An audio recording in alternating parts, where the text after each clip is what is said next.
Lagi ako sa Flores. Ilan taon na po kayo nagtatrabaho? Bali, 2 years na yung shop namin. Tapos, ano na kami? Meron ng employee. Itong shop na to 2 years.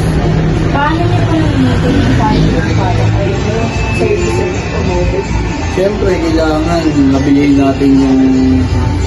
Kumbaga, kasi more on ano kami dito, pintura, ganun, dito, mga paganda ng motor. So, siyempre, para namin na-maintain yung quality, siyempre dapat maayos yung trabaho. Yung talaga yung number 1. Nabigay natin yung satisfaction. Second question, ano po yung challenges na nakakabak? Para ma-maintain Competitive. Number 1 na competitive kasi siyempre challenge sa amin yun. Kailangan, kung maganda yung gawa nila, paano niyo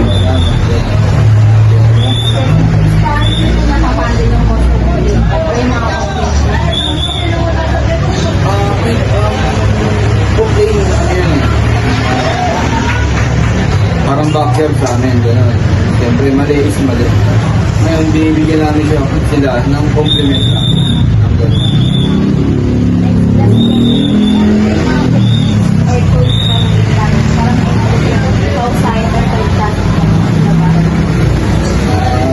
Sa tools namin, more spray gun. Kailangan maganda yung gamit namin spray gun. Tapos, yung naman, kaligtasan naman, siyempre, yung mask namin.